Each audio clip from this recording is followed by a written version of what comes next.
we're good. Thanks. Call this work session to order. The next thing is determination of quorum, and I see that there are 6 of us here, so we're good on that. Next, we need to adopt our agenda. Would you like to make a motion? Any question? I move that we adopt the agenda as presented. I'll second. All in favor? Aye. Aye. Okay, at this point, I think we're gonna do a short introduction, everyone. Go ahead, Scott. Yeah, just for the benefit of the public, I think you guys can all know each other. The public can be aware of who you are. So if you could just introduce yourself and tell folks when you're the planning commission on the council. I'll just start by saying I'm Scott Lickford, I'm the community development director for the City of Sisters. And next to me, Jordan Miller, the city manager. We also have on the Zoom call our consultants, our use consultants on this project, Matt Hasty and Andrew Parrish. And we also have some other city staff in attendance on the times, Matt Martin, Carol Jenkins, and Ed Shue. So, Daryl, maybe you can start us off. All right, Daryl Philip, planning commissioner, longtime resident. Michael Creed, city council. Julia Bella, planning commissioner. Sarah McDougal, counselor. Jennifer Letts, mayor. Art Blumenstrom, planning commissioner. Connor Rasmussen, planning commissioner. Cheryl Pellerin, counselor. Lemon Jones, planning commissioner. Gary Ross, city council. Who's way back there. You by back, but us again.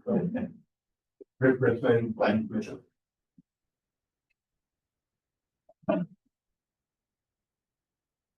okay, so well, let's see if there's any visitor communication. Oh, yes. Anything that's not on the agenda tonight. Yes. Visitor communication, this is the time provided for individuals wishing to address the planning commission and city council regarding issues not on the agenda.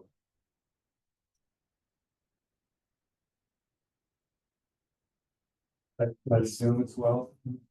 As you can see, there's any visitor communication. Or items not on the agenda. Let me check. Your microphone, this microphone doesn't have that well. Anyone over Zoom that would like to provide testimony or speak during visitor communications regarding items that are not already on the agenda? If so, please raise your hand. Using the raise hand button on Zoom.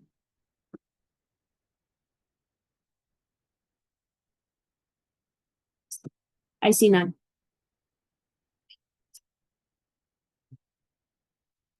Urban growth boundary amendment. Scott? You, Chair. I'd like to welcome, planning commission and council, together today to talk about the EG ruling, or the EG amendment, which is our 5th meeting, in the process. And so I'd like to also welcome, members of the public who've come in attendance today, as well as those over Zoom. We will have another opportunity for public comment, shortly, into the agenda. So if you would like to, if you could, there is a sign-up sheet on the back there. If you are interested in speaking, if you could fill that out. If you decide later that you want to, it's not the end of the world if you don't.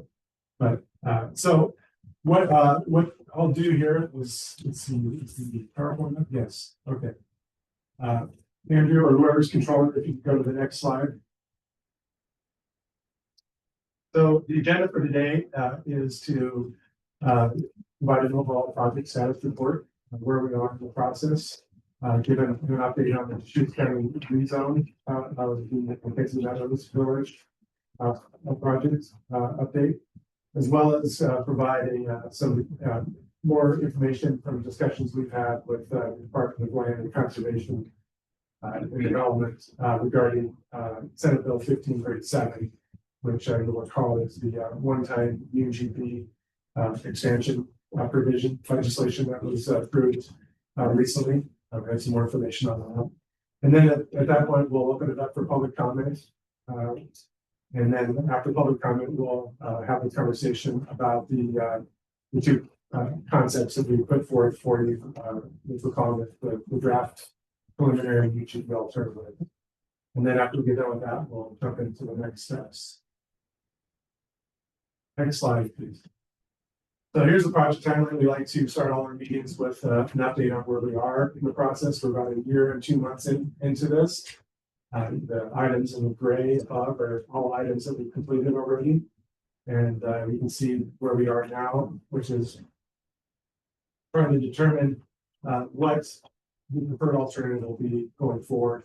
That we would take through a formal land use process. You'll see the findings at adoption stage. That's a formal land use process that you would propose to get the UGN approved. And that's a process that will go both through the city planning commission and the city council, as well as the county planning commission and board of county commissioners. Then once that's adopted, it's sent out to the state for acknowledgement.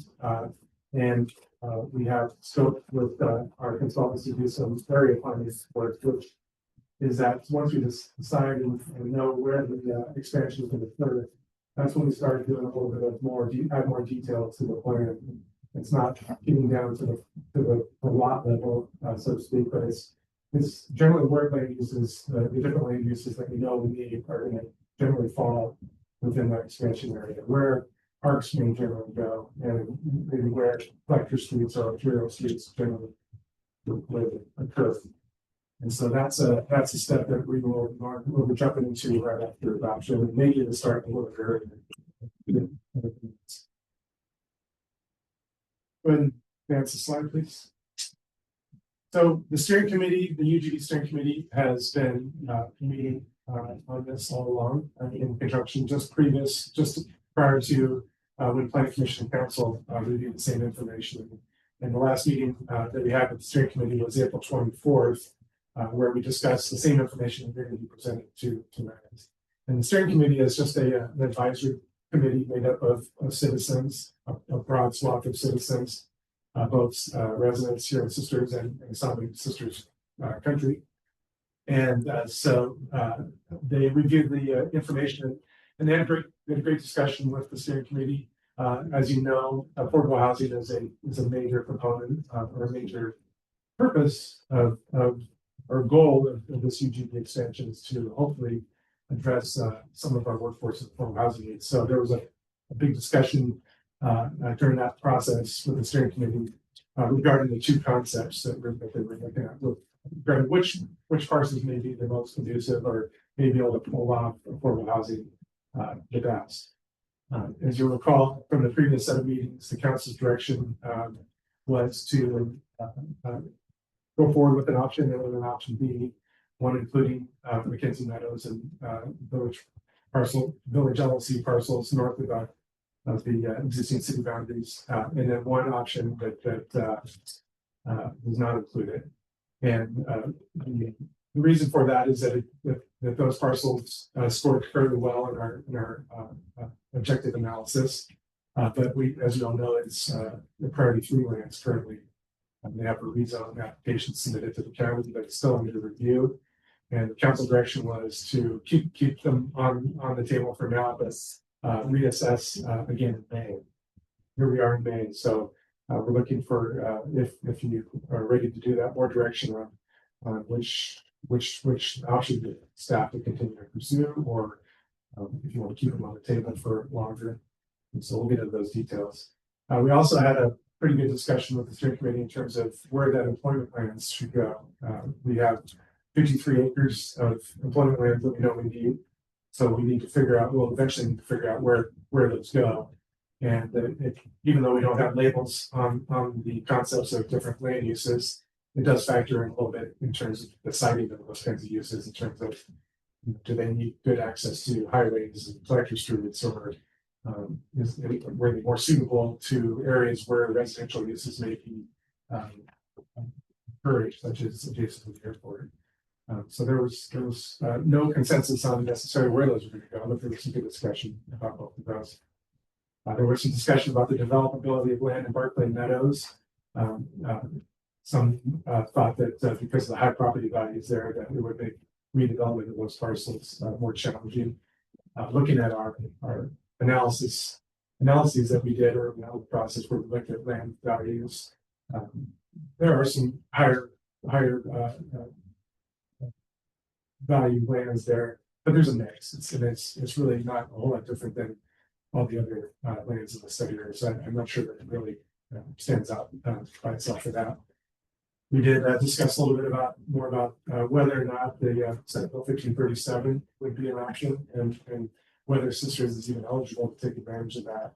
And that was in relation to whether, if the scenario is to proceed now without McKenzie Meadows parcels, whether that one-time DGB option would be an option for our community in the future.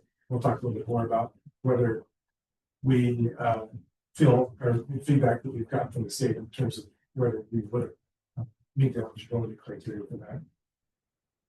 And then finally, there was discussion about the potential for a lengthy appeals process related to the rezone, the county rezone. And ultimately, we'll talk a little bit more about that schedule here in a few minutes, but ultimately, the steering committee, because of that potential for the lengthy appeals process, the consensus was to move forward without, and so moving forward with concept today. But we'd like to get your feedback, both planning commission and council, and questions tonight. So related to that rezone update, here's some details about what we know. The hearings officer has held a public hearing on that occurred back on April 7th. They closed the oral testimony for the hearing, left the written record open, and these are the open record periods that they laid out. And you can see May 12th is the close of that open record period for final comments. And so the hearings officer has another 21 days after that, potentially in June, to issue their decision. And then after that, we would go forward to the Board of County Commissioners. And we've been told by the county that that's expected to occur in July. There's a certain time frame for when those decisions are issued as well. So that could go into August. And we've heard that it's intent by different entities, their intent to appeal that decision if it's an approval, and they very well likely be appealed if it's denied as well by the others. So this, so to that end, the staff and the consultant attempted to put some dates down that would help maybe guide some decision making with those two different scenarios. At the top column or the top row is the waiting for the outcome of the McKenzie Meadows rezone. The first couple of rows there are pretty much similar to the bottom one, which is proceed without it, and that's going through these planning commission council meetings reviewing the draft preferred alternatives. As you can see up above, the waiting on McKenzie Meadows rezone would probably require us to, once this group comes to a determination what the preferred alternative would be to sort of put that on hold and await the outcome of the rezoning likely appeal. And the feedback that we've gotten is that those appeals can take quite some time, anywhere between 1 to 3 years, because you have the Land Use Board of Appeals, and you have the Land Use Court of Appeals, and you have the State Supreme Court, which are all have their own appeal processes. Both and all of them could be utilized in this appeal process. So, the end date for when that might occur is unknown. We can't, if we were to wait, we can't adopt anything until there's an unappealable rezoning decision. So we basically have to put our process on hold until that process were to play out. And if we were to proceed without McKenzie Meadows, we think that there's probably a need for another set of meetings with the steering committee and the planning commission to review any changes you guys make to the alternative map tonight, so that we can bring back a final draft and make sure that there's one final opportunity to bless it. So we see that occurring probably more likely August and September. And if that occurs, then we go into our process of preparing the land use application and submitting it both to the city and the county, and potential adoption in late December, potentially early 2026, and then start that area planning. after that. Any questions on that before we move on from that? Feel free to ask questions as we go as well. Scott, thank you for this very informative. Can you just describe the Sisters UGE findings with that phase actually entails? Sure. So, with a comprehensive plan amendment, which is basically what the UGE process would be, there's a whole host of required legal findings that need to be written, and MIG would assist the city with helping to write those findings. So we basically, that's the pre-application work, is preparing all those. And then going through the actual range process, which are public hearings, both with the city and the county. Thank you. Any other questions? Okay. You're ready to move aside here.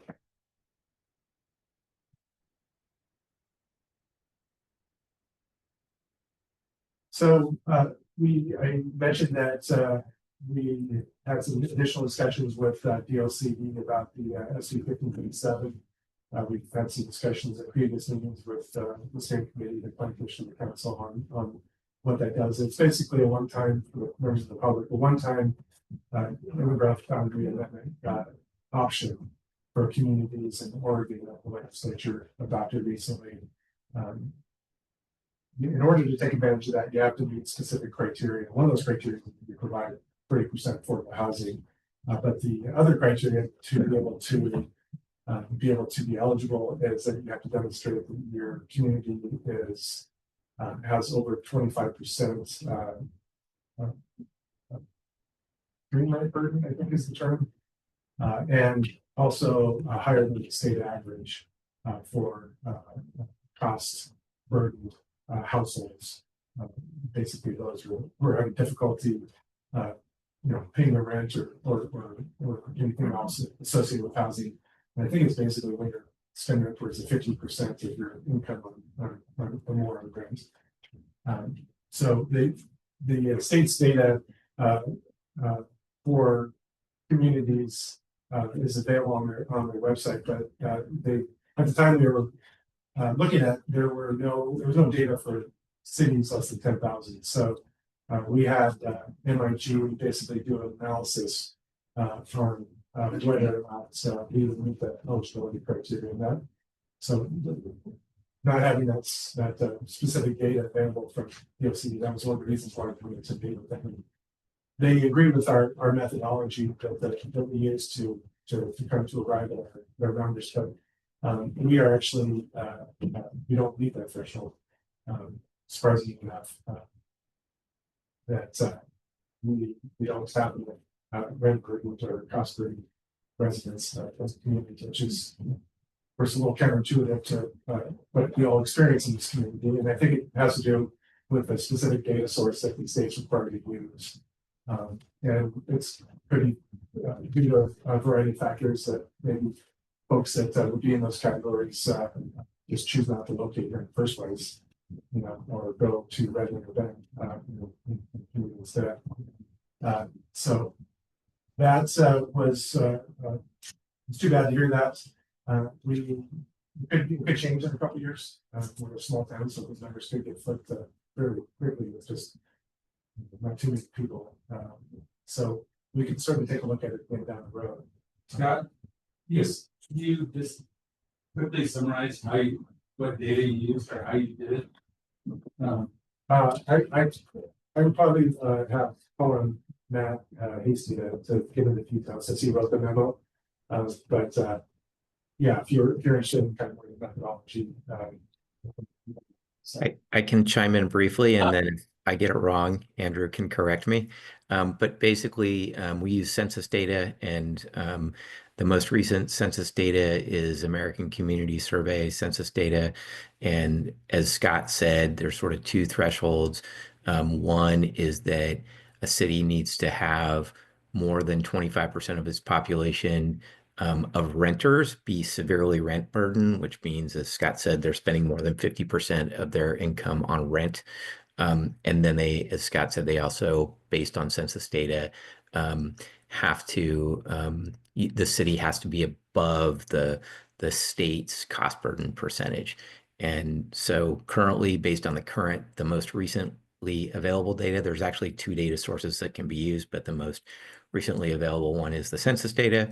Based on that data, city doesn't meet the eligibility requirement. So that's what we evaluated, and the folks at DLCD said, yes, that was the proper method to do this. And then, as kind of the next bullet on here says, they will be publishing this data for smaller cities like Sisters in the future. So it'll be easier, like we won't have to do this, or some other jurisdiction or consultant won't have to do this. The data will be there. But they did say, yes, what we did was accurate. And so hopefully that helps. Even though it's, as Scott said, it sort of doesn't necessarily sync up with people's experience in Sisters or other places, but it is consistent with what the data says, and the legislation is very specific about the data sources and the type of data that must be used. So there's, unfortunately, or for good or ill, not a lot of leeway in using other data related to this particular requirement. So Question is, wonderful bubble map. I can't find Sisters on it anywhere. Where does it fall on that particular matrix of different cities? For sure, you don't meet the severe rent burden requirement. So you'd be in either the bottom left or the bottom right. I'm not sure about the overall share. So, but either way, you don't meet the combination of the eligibility requirements. I understand that, but my question is, without the city being on there with the matrix, I don't know how much it doesn't meet it by. If you look at any type of this chart, all the stuff that kind of comes towards the middle, are those just barely in or just barely out. And I don't know if we're just barely out, or if we're not even on the chart because we can't even make it on that much. So okay, so I see Andrew has he had unmuted himself. He might have had an answer to that. If not, I can go back to the memo. What I would say is you're not too far off. Like you're close to the threshold, is my recollection. And you're such a small city, it doesn't take too many households to flip, into another category. But DLCD told us you got to use point data, even though there's a large margin of error. And that's what the point data says. So I don't know, Andrew, do you have anything to add to that? Yeah, so the requirement for severely rent burdened households to be eligible is 25%. The City of Sisters is currently at 16.5%. So you could imagine it kind of near where Sweet Home is currently on this this chart.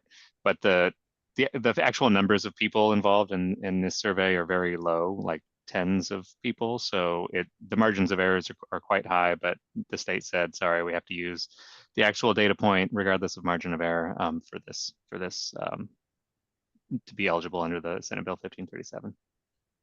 So not as close to the middle as I indicated, but again, we don't know for sure because of the margin of error, but we know what data we have to use. So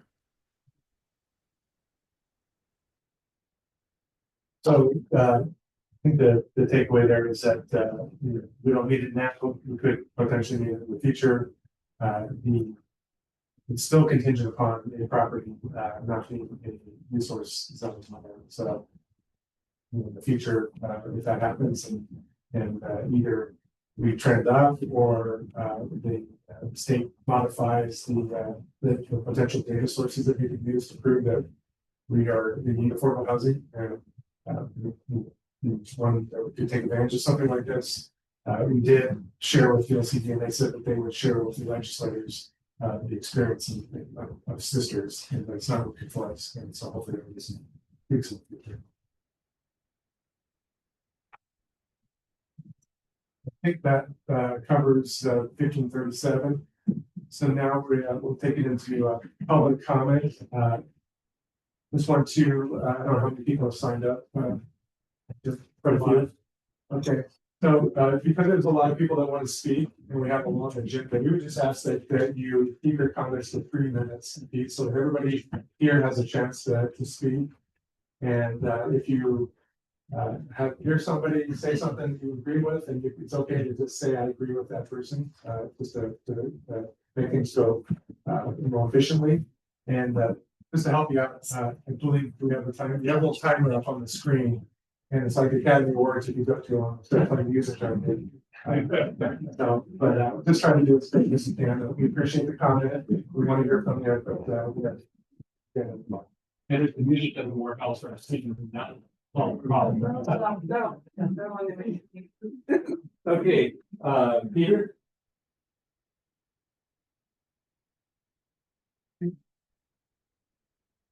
Yes. Who's taking it?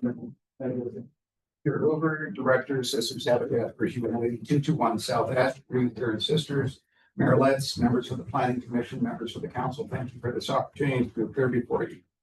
Roads, water, parks, police services, fire services, and the balance of critical municipal services are all components of a city's infrastructure that make a city like Sisters or any other city viable, livable, vibrant, and desirable. Removal of any of those components and you have a diminished city. I submit to you for your consideration that having safe, stable, and diverse housing is an element of a city's infrastructure that is in equal importance to each one of those items that I mentioned for assuring that there's a livable city. An inadequate supply of housing diminishes the viability of any community, including Sisters. The analysis by Oregon and the city of Sisters consistently show that there is a housing shortage in Sisters and that housing shortage exists across the spectrum to include affordable, workforce, and market rate homes. The expansion of the urban growth boundary inherently has conflicting priorities. Growth versus I'm here, let's close the gates. Environmental considerations, concerns about congestion, concerns about adequacy of municipal resources. And for some, concerns about who gets to live here, and for others, as I have received calls in the last few weeks, if you can't afford to live here, you don't deserve to live here in Sisters. As you weigh the competing interests and viewpoints and economic interests that are intertwined with urban growth boundary expansion, I hope you will keep the human element in your considerations. Your decisions and the policy, zoning, and overlays related, then those related matters will largely determine who gets to live here and who is excluded. A vibrant, successful city, in my view, needs to have teachers, veterinary technicians, auto mechanics, sales staff in our stores, wildland firefighters, HVAC installers and repair staff, nurses, baristas, chefs, downtown business owners, grocery clerks to stock the shelves, escrow and title officers, medical office staff, and graduates of Sisters High School who would like to come back and live here, but can't. These are the people who are priced out, who can't afford a median home price of $817,000 that requires $170,000 down payment and household incomes of $181,000 to qualify for the mortgage. I realize I'm going to get music here in a moment. Sisters Habitat has been in existence for 35 years. We built 81 homes since we started. We'll build nearly 40 homes in the next 2 years. All of that ends January of 2027. We have no more land. So I submit to you, I request, meet with landowners, housing producers across the pricing spectrum, everyone in between, everyone who is a stakeholder. Let's find out what is going to work and what is needed in order to expand housing supply, and music to accompany my. Thank you. Thank you all. You're next. We're talking right now, so I don't listen to them. My name's Chris Culver. I'm one of the owners of Mackenzie Meadow. I've been here for almost 40 years. I live in Madras, Oregon. I can't afford to live in this town anymore. We own Mackenzie Meadow. 3 families own it. We have the second phase of Mackenzie Meadow. First phase is where Hayden Homes is, Mackenzie Meadow Village. The second phase, we hope, will be something we can work with Peter Hoover on: affordable housing, workforce housing. Maybe we can help a little of the situation where we have all these 150 families that live in our forest. It's a joke. We ought to be ashamed of ourselves. We got kids that live in our forest with no bathrooms, no anything, because we don't have a place for families to live that can't afford $800,000 home. It's a joke. We ought to pull together rather than be a fight man at each other. We did that one other time when we added classrooms to this school. The community went together, we built classrooms together. We can do it again. Our families are willing to give up 30% of Mackenzie Meadow to companies like Hayden Homes, different companies like that. My friend John Tehan, he deserves to come into the community. Robinson Owens, the Settlers, Lundgrens, they all deserve to come in. But I don't hear them offering any 30% to this town. That's a gift that our families are willing to give this town. And I cannot believe we're not all pulling and say, we'll take it. I'm the last generation that's probably gonna make that offer. I don't think my kids are quite as gentle. But we'll give it this one-shot deal, the last piece of Mackenzie Meadow, get some affordable housing, because right now, the people that are living in our forest are the people that are pumping our gas, painting our houses, working in our restaurants, and we expect them to take care of us, and we're not taking care of them. That's wrong. So we can have the rest of the time. Thank you. Thank you. Martha? Listen. Have it. Please state your name and address. Martha Lessenhop, 69915 Meadowview Road, and Sisters. Thank you for this opportunity to speak. There's so many reasons exist for rejecting the inclusion of the Mackenzie Meadow Village property in the UGD of Sisters. However, the key issues of why this inclusion is a bad idea are the following. Number one, fire risk. Building on the drying forested west side of Sisters is unwise. Tightly spaced housing developments pose high risk for the spread of fire, endangering the lives of the current and future residents and of firefighters. Leaving the Trout Creek watershed intact will be safer for the existing developments to the north and south of the property. Two, affordable housing. Lands identified in the priority 1 area on the east side of Sisters, which are already developed, have appropriate locations for affordable homes. Currently, there is no guarantee that most of the affordable housing that would be built in the Mackenzie Meadow development will remain affordable over time. A related issue is that if owners could get home insurance at all, considering the risk of wildfire, insurance would make the home ownership unaffordable. 3, park-like values for people. Why not focus on how the forested property could be swapped for a property on the east side of Sisters that no longer has its original natural habitat? And then the city could preserve the forested land as a place to walk, breathe clean air, and insert native plants, birds and mammals. Affordable homes could be built on land already developed and less prone to wildfire. 4, habitat for rare plant and animal species. The rare penstemon, white-headed woodpecker, lamulated owl are thriving in the Ponderosa Grove, and deer and elk migrate through the property seasonally. If dense housing is built there, these species would struggle to survive, impacting wildlife and native plants in the adjacent Trout Creek Conservation Area, used by students for collection of data on forest ecosystem. Its value as an outdoor classroom would be greatly diminished. Please explore other options that would be amenable to all those involved. The 3 families who are property owners, those living nearby, and to all in the city of Sisters who would benefit health-wise from walking in a natural environment close to town. Please explore a land swap so that the Mackenzie Meadow property owners can do affordable housing project on a more suitable piece of property. Thank you.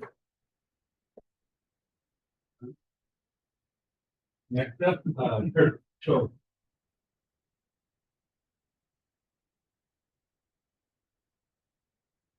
Good evening, Kurt Scholl, I live at 69207 Tapadero, so I live in the Tollgate community.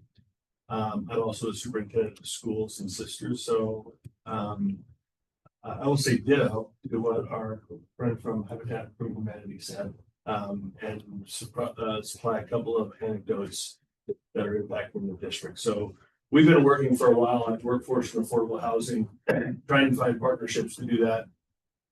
2 years ago, with partnership of Rooted Homes and Woodlands, we awarded one subsidized workforce affordable 80 to 120% of the average salary.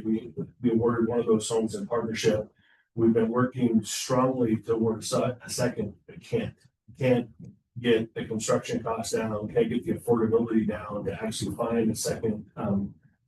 Our board approved us being partners with Rooted Homes, but they can't in sisters find a place to make that work. Just last week, we actually offered a person a finalist position, a finalist interview to come and visit us. They withdrew because they couldn't afford to do the sisters. And again, that's not a starting position, that was an administrative position. And that's a six-figure position for the school district. So it is impacting our ability to recruit and retain good people because of the affordability of living in sisters. I've said this before, I've been here 10 years. I could not afford to live here right now. My property value, what people tell me my house is worth, no way you could get that. But people are putting houses up for sale and getting it. I mean, I would have a struggle moving my family of 6 to sisters in this economy. And so, you know, people's opinions about that property. We do the Trout Creek Conservancy Conservation. We partner with Sisters Trails. We're doing nature trails on the school district property. We put it into the Tollgate housing development. But if we keep going, we will not have a strong system to educate our kids to get them into the workforce where they can't afford to come back into the sisters. So I am very concerned about the affordable housing issue is the #1 for me. And I think where that falls, it should be a priority for the city. I know that I'm looking around and we're all working on looking at the houses problem, great partnerships. I know I'm sometimes preaching to the choir, but I guess in closing, I would say I appreciate the council's work, I appreciate the UGB group and the process it's gone through. They just understand it is a major concern, at least for the school district, to be able to attract and keep strong employees. Okay. Thank you. Next, Morgan Greenwood.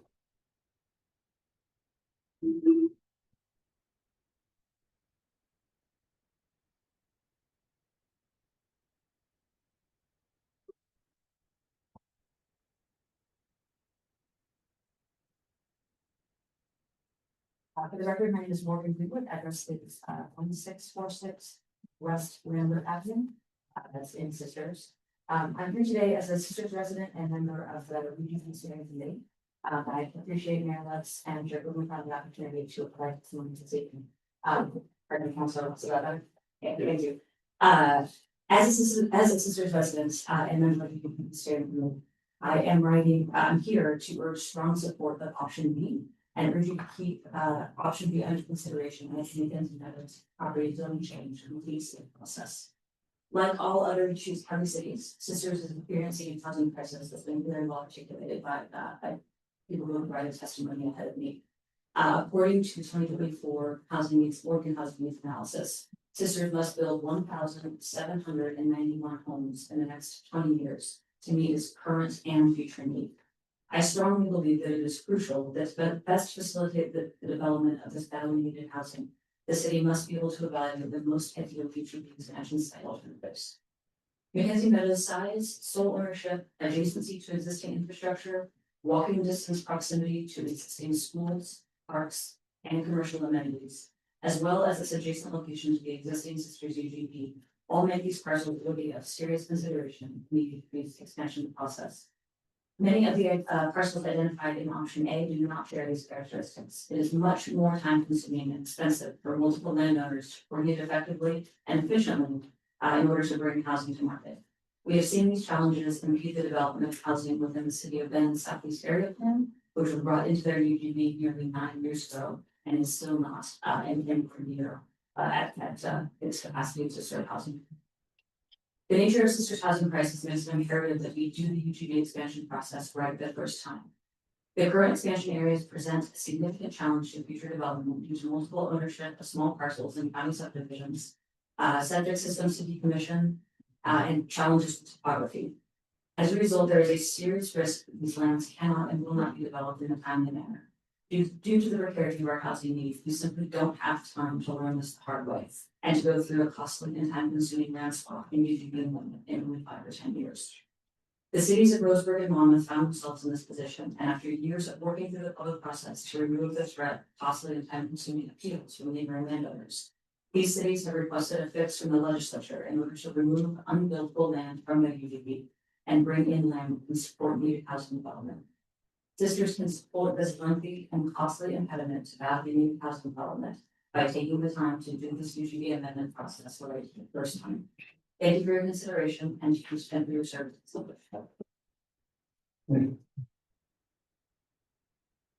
Yeah, that's it. And then Susan will. Hi, my name is Tina Mancini. I live at 6938228. I am a member of the board. I'm actually the president of a nonprofit organization, SOUL. We are the Sisters Opportunity for Unified Living. Our mission is to build and sustain affordable long-term homes for adults with intellectual and disabilities here in Sisters. These are folks with autism or Down syndrome, for example, who currently live in Sisters, most likely with family members. You probably met some of them as they volunteer at City Hall or Habitat Store or work at the athletic club or many other businesses in town. But when the time comes for them to move out, whether because like many young adults, they want to have a place of their own, or because their family moves or passes away, there is nowhere in Sisters for them to live. Then they have to move to Bend or Redmond to find a supportive yet independent community. We want to build that here for them, so that they can stay with this state and Sisters where they receive and support from and value to the people and businesses of Sisters. I'm reaching out to you because the first and biggest hurdle for our organization is land. The owners of Mackenzie Meadow Village have committed to selling us a half acre for $1 should their project be brought to UBG and given the green light. At the April 24th BG meeting, someone asked if Mackenzie Meadows is the only affordable housing that can be built. Of course not, but they've come up with a feasible and workable plan, one that includes SOUL. And on that hope, we would, other homeowners would seriously consider, and we hope anybody else would do that. But I hope you will take all of this into consideration when making your decision. And if there's anyone else who'd like to sell SOUL a half acre for $1, talk to me after. And then Phil, you'll be next. Yes. After Susan. I'm just trying to call too, so you're ready to come out because we have so many people.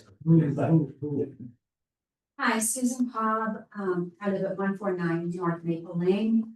I am suggesting to the UGB steering committee, to the planning commission, and to the city councilors that to support option A and concept A. Concept A specifically has this map, and I'm suggesting an expansion of that map to the east to include the Indian Ford Creek, and it offers us some really good benefits. The wetlands are protected by statewide planning goal 5. The city of Sisters, rather than the county, could assure that Indian Ford Creek remains preserved and maintained due to our immediate proximity to it. Indian Ford Creek is a natural fire break, both for residents and to the east and of the wetlands and to the west up the butte. The addition of a North Barkley Meadows acreage allows for a business section on the south side of the airport. The inclusion of Highway 126 subdivision, all of it, allows for businesses at the eastmost end of that subdivision. This suggestion provides for a future possibility to extend the beauty of Creekside Park along Wychus Creek, crossing over Highway 20, imagining we have a under or overpass, to the Sister State Park, which is that triangle where 126 and 20 meet. And on over to Wychus Creek, going to Timber Creek, and then into the property of the 126 subdivision. And then it would lead into the Indian Ford Meadow Creek, and then all the way up. In other words, we could have a very long, beautiful walking park. Because the suggestion that I just made aligns well with the spirit of the state's UGB expansion by designating a preserve such that the Sisters State Park, which is that triangle where Highway 126 and 20 meet, might be gifted to the city by the state. And if so, when the turnabout for that nexus is under consideration several years from now, ODOT could include the pedestrian over or underpasses. Thank you for your consideration. Bill, and then Charlie will be next.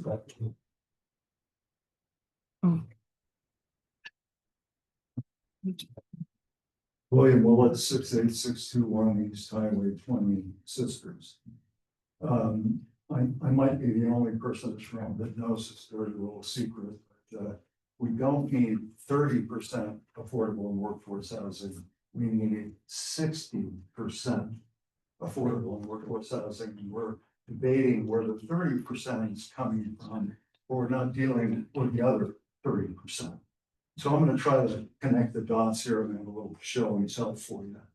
And that is that there has to be a continuum of care. And what I mean by that is we have 124 families at last count living in the forest, but families are individuals. We believe at least 15 children are living in our forests today.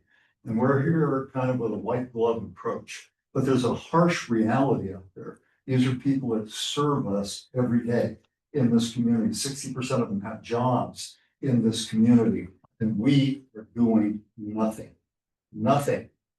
And so my concern is we need to begin to follow the Redmond model for continuum of care. We have 0 on the drawing board as far as I'm concerned. Redmond has micro shelters. They have 7 locations where you can safely park your trailer if you have to be a female out in the forest on your own. They're building a 60-unit subdivision, a village of homeowners, 30% and under AMR. And they have other micro shelter projects going. And then Oasis Village, a transition center with over 25 cottages in it. What does Sisters have? 0. And so I have a little show and tell here. I know we're trying to move on here. I think we all have a little UGB fatigue. I know I do. And we're going to move on to fire hardening. We're going to fire harden. And so the first thing I want to say is those 124 families out in our forest have one thing for certain in common. They don't have one of these.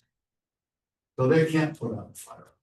They can't put out a fire. Now we may be able to give them a fire extinguisher, and if they can find it in time, maybe that'll work. They can't wet down their campsite. They can't put out the fire with a big, and maybe they can with enough water. And then all of them need a heat source. In the winter, they have to stay warm, and ideally they have to use heat to cook with. So I'm assuming pretty much every one of them has this. And so when you take dry tinder on the ground, you take people that are suffering from addiction or mental illness, you take away this and you add in this. If we think the elephant in the room is fire hardening, we're wrong. The elephant in the room is the fact that we have 124 people out there, probably 50 to 60 campfires going every night.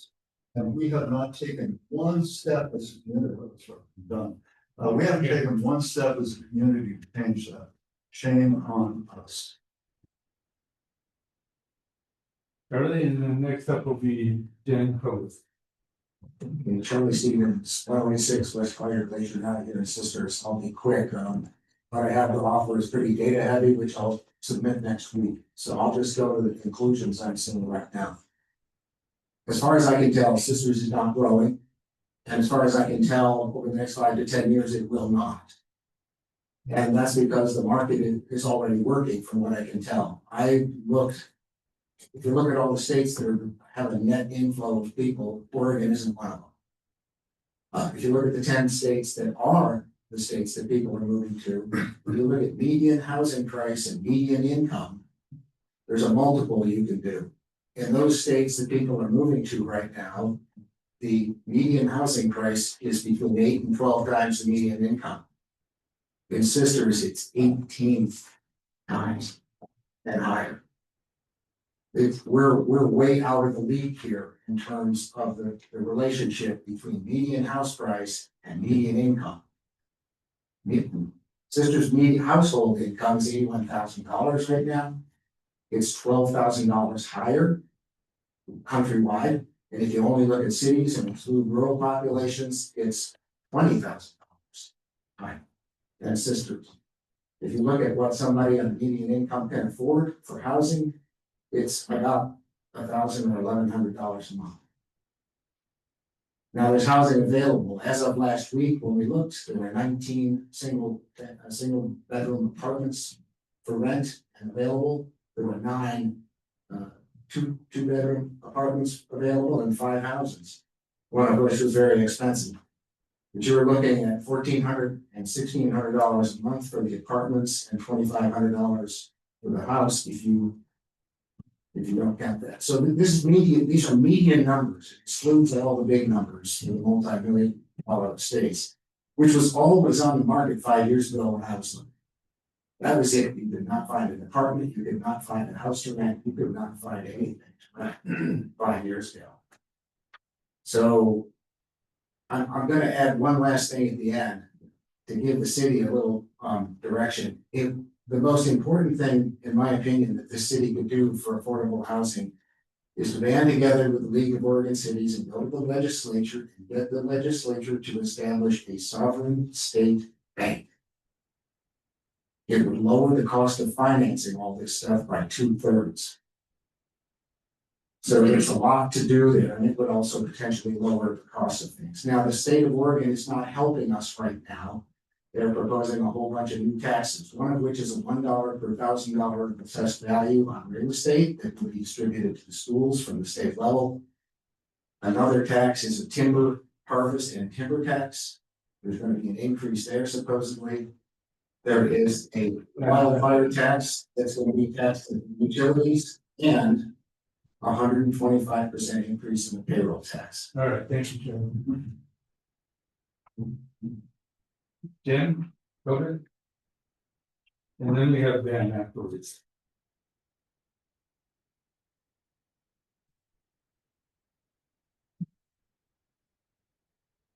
Good evening, I'm Jen Kovitz, and I'm here on behalf of Hayden Homes in Redmond. Please keep concept B under consideration at least through the county's rezone application decision this summer. Concept B is Sisters' best bet for affordable housing produced quickly and at scale. As part of the city's 2021 comp plan, Sisters updated its housing needs analysis, determining that 1,100 new housing units must be built by 2041. That's 16 years from now, and an average of 55 homes per year, every year for 20 years. Last year, the state's housing needs analysis got more specific. That report determined that 40% of all new homes built in Sisters over the next 20 years should be priced for homeowners earning less than 120% area median income, and 15% should be priced for those earning less than 80% AMI. Yet one look at the average new home price in Sisters will tell you that the city is not hitting its housing production targets. And this means, as we've heard, that Sisters is failing its workforce. Since Concept A and Concept B were first presented to the steering committee, Concept A has been widely misinterpreted as the fast, low-risk route to housing in Sisters, while Concept B is the slow, high-risk route. Respectfully, this is a false binary based on a series of assumptions. As Susan Cobb reports in this week's Nugget, the earliest Concept A might produce new developments is spring 2029, and that's assuming landowners and developers immediately file master plan and subdivision applications.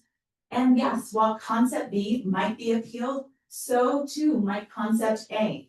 Neither option is exempt from possible legal appeal and subsequent delays.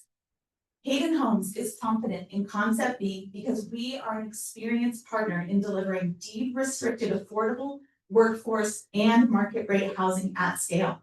We know how difficult it is to make these types of housing pencil.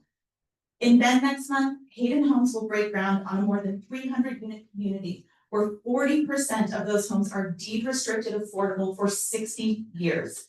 Our nonprofit, First Story, is the second largest affordable housing provider here in Sisters after Habitat.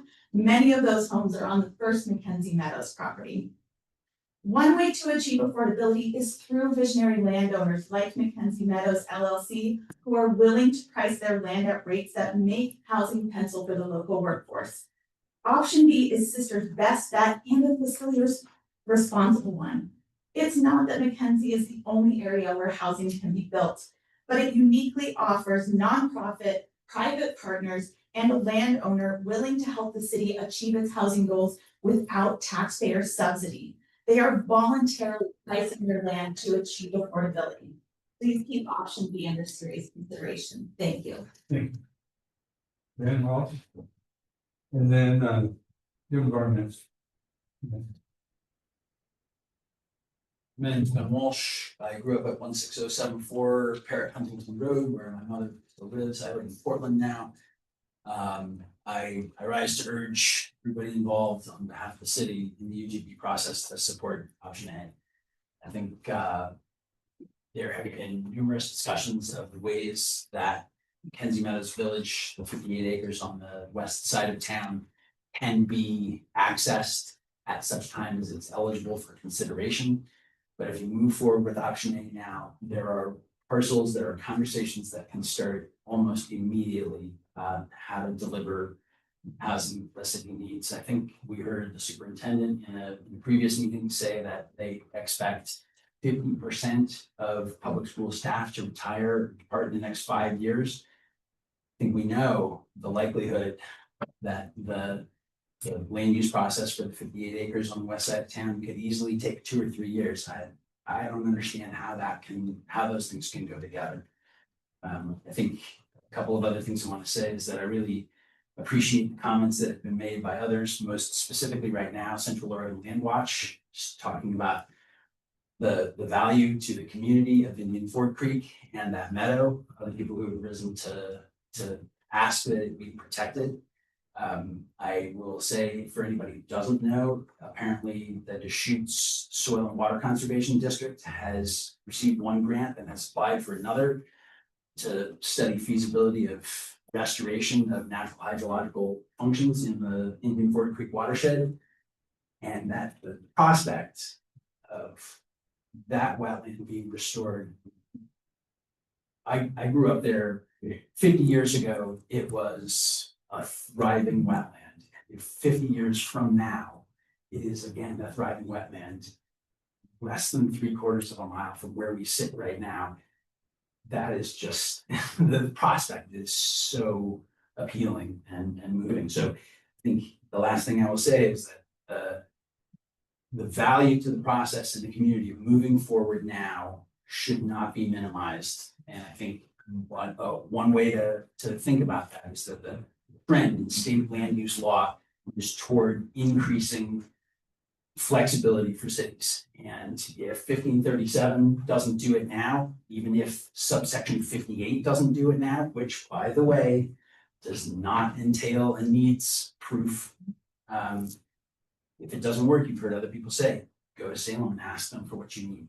So I urge you to move forward with all haste.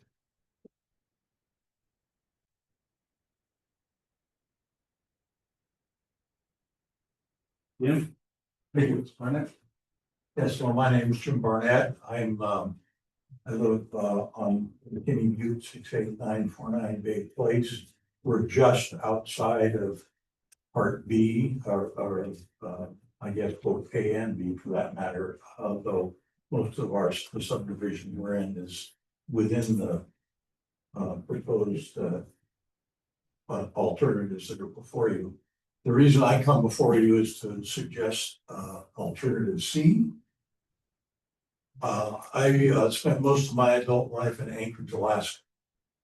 And for those of you who haven't been to Anchorage lately, it's a town of half the population of the state. It used to be 70,000, now it's 300,000. So I've seen growth, and I've seen the complexities of growth and the difficulties with people who live next door when they see something arriving in their area. That's sometimes called not in my backyard. I think there are legitimate concerns. I think they can be addressed, particularly by the city, if the city were to develop. I propose in my alternative C that the city be the developer of the property north of the city limits, between the city limits and Tollgate, from Mackenzie Meadows on the east to the developed property to the west on the other side of 20. This is Forest Service land, and because of the rules that the state has given you, the UGB committee could not consider these lands. And I think that's a tragedy. These are the lands that I think are the most appropriate for the community's expansion. I think they'll be much more feasible for use. They'll be under the control of the city, so the city can design parks, other recreation areas, schools, what other public amenities they wanted in this area, as well as, of course, affordable housing. And you'd be starting from a cost of zero. So I strongly recommend the city pursue this, whether it's within the UGB or outside the UGB rules. I strongly urge the city consider these properties because I think they would be essential to the development of the community. I have discussed this with Scott, and I've discussed it with several of you individually, and I'd be happy to pursue it with you further if you'd like to pursue it. It's something we did in Alaska, and I think it's something we can do here. Thank you. That's all the people I have signed up for. We have some people on Zoom. Yeah, I see various names on Zoom. I'm gonna start by asking anyone who is attending over Zoom who would like to provide comments at this time, please use the raised hand button. When I see that your hand is raised over Zoom, I can call on you and give you the ability to speak. Okay, the first name I see is Nadine, so just give me a moment while I unmute you.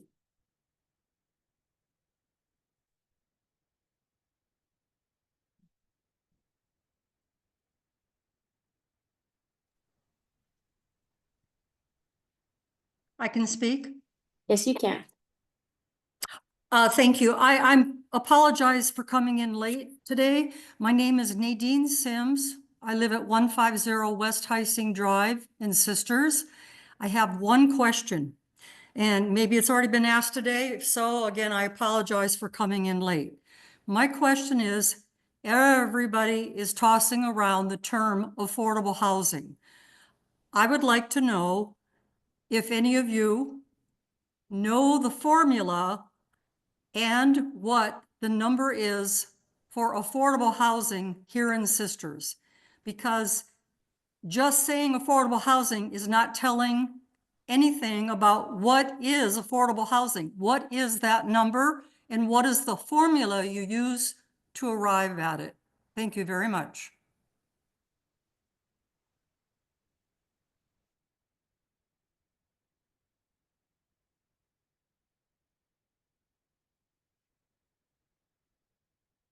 Sorry, bear with me while I work through this.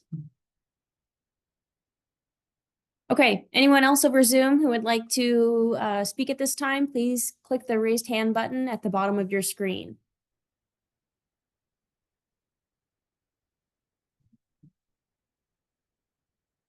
Let me speak of that mic. Last call, anyone who would like to provide comments at this point in time, please click the raised hand button.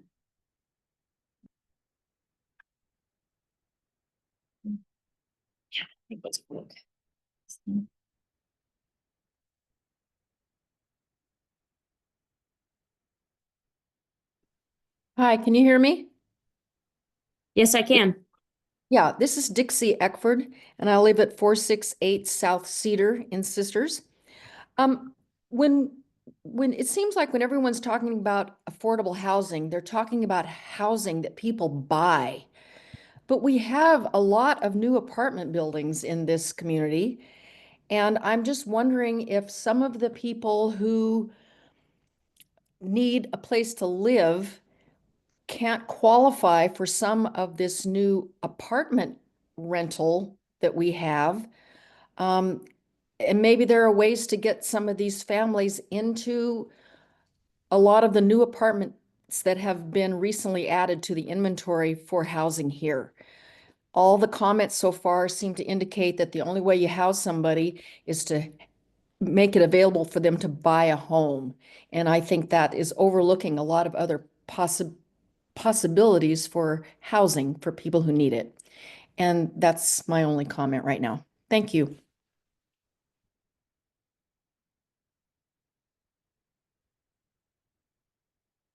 Thanks for that. The next name I see is Allie.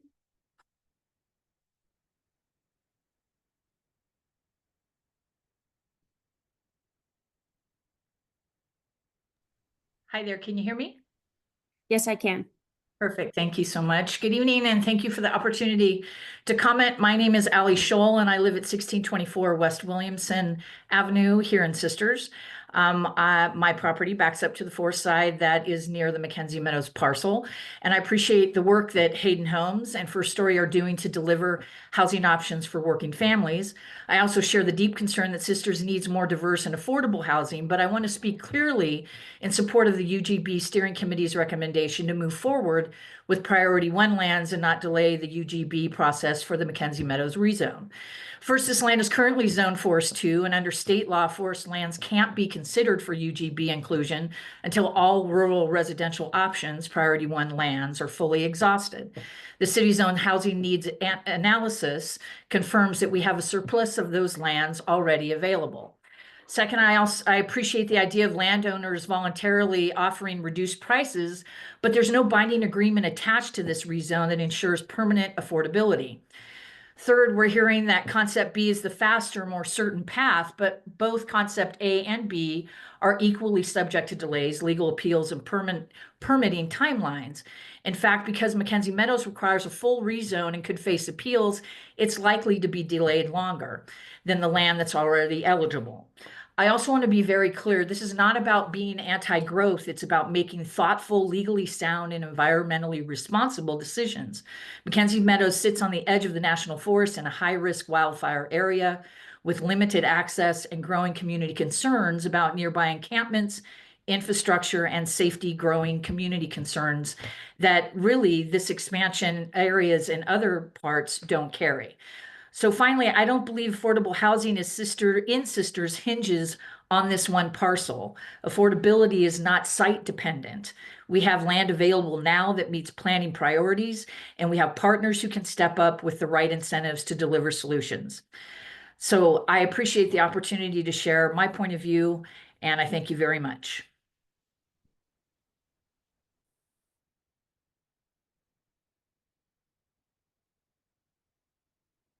Thank you for that. Anyone else attending over Zoom who would like to provide comments at this time? Okay, I see Kristen.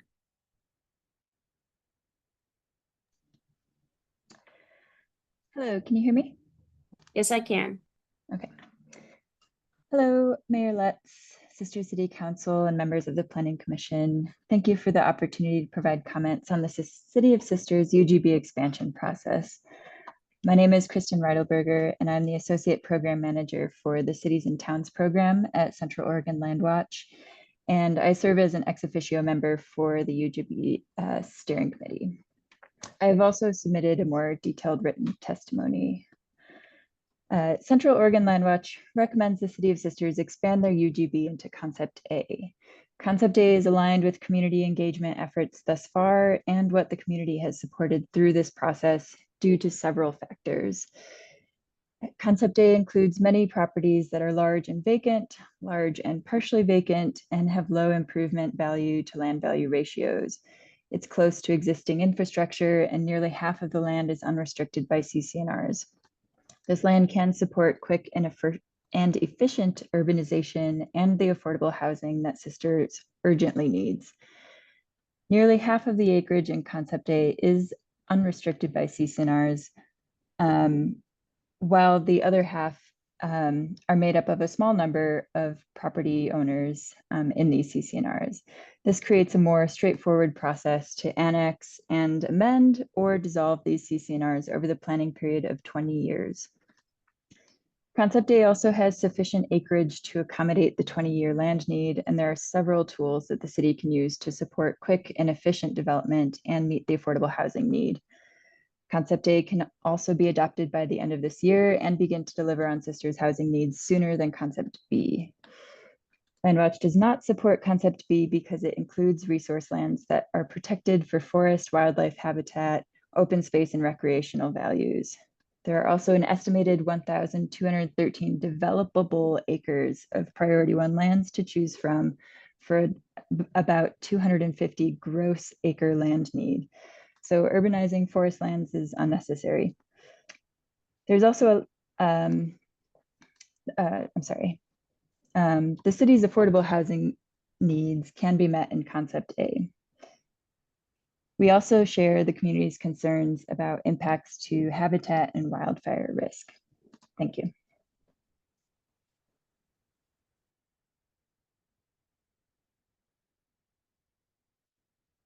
Thank you. Okay, anyone else attending over Zoom who'd like to provide comments right now? Please use the raised hand button at the bottom of your screen in Zoom.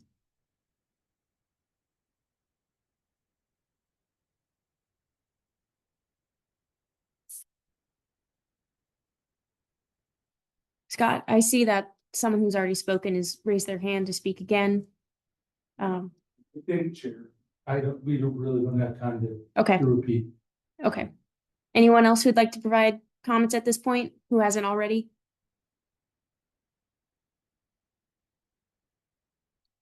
Okay, got it. Okay, thank you for the public comment. We appreciate all that. We'll move on to the next phase of our presentation, and I'll turn it over to Matt or Andrew to lead us through the rest of the. All right, thank you, folks. I'm going to walk through a number of slides that describe the alternative concepts. They're largely the same as what was presented to the steering committee a couple of weeks ago. There's a couple of slight differences, and I'll point those out. First, just to go back to the summary of land need that we've been talking about. This is a slightly different table than we've shown before, just trying to spell it out in a little bit less ambiguous ways. So there's, based on the updated housing needs analysis and economic opportunities analysis that the city conducted, there's a need for about 170 acres of residential land, about 50 acres of employment land, 70% of which is expected to be commercial and about 30% industrial. Also 19 acres of parks, open space, and trails based on the updated Sisters Parks Master Plan, 15 acres for a potential new school site based on conversations with the school district, which totals about 255 acres, and that acreage number can flex a little bit depending on property lines, natural resources, and what we expect to happen to existing structures in the area. The alternative concepts include Priority 1 land, which is on the right side of the image here on the north and east side of the city. That's land that has already got a rural residential zoning designation, and the state requires us to look at that land first. And then there's the McKinsey Meadows Village property, which is up for a potential rezone based on county decision and further legal action. Both of these concepts incorporate the best performing areas that are in the study area that we've been talking about for many months now. And they incorporate input from the steering committee, from planning commission and council, and the broader public. We've talked about subdivisions quite a bit in this study area, and these concepts really narrow down the numbers of subdivisions that we are talking about, considering including. These concepts contain portions of or all of Barclay Meadows, which is shown here in blue. Our data says that it includes land north of the road there. That's just what the county's GIS data shows, so we can look into that further. But the Barclay Meadows First Edition, which is in green to the east there, and then Crosswind Landings, which is a kind of airport-oriented small subdivision there. The other subdivisions that we've discussed over the last months are not part of either of these preferred concepts. So I tried to break down the area we are still looking at into a number of sub areas. They each have their kind of unique qualities and pros and cons. So maybe starting from the southeast, there's properties that are along Highway 126, about 78 gross acres there, bounded to the north by Whitejuice Creek. There's the Barclay Meadow First Edition, which is a large subdivision that has some wetlands. They're potential floodplain areas. They're not super specifically mapped. There's also some slopes on the east. What's shown here is a portion of that subdivision. There are a couple of properties that kind of make their way up the hill, but those aren't included in any of our concepts here. There's the inner northeast properties, which form kind of a rectangle adjacent to the city on basically two sides. It's about 80 gross acres there. The Crosswind Landing subdivision next to the airport, about 24 acres. Barclay Meadows, about 78 acres. And the McKinsey Meadows Village property out on the west, about 58 gross acres. So I'm just going to share a couple of high-level pros and cons for each of these areas. This is not really an exhaustive list. We have some discussion questions to try to highlight other things that you might know about these areas or feel about these areas. But the inner northeast properties, it's mostly vacant. It's very close to existing infrastructure and city amenities.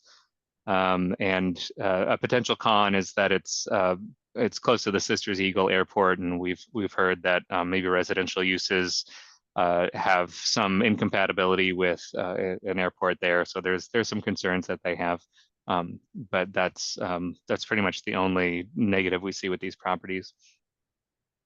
Going to the Highway 126 properties, they do provide potential highway access. Their ODOT would probably require further planning to figure out where those accesses ought to be and how the internal circulation works for the area.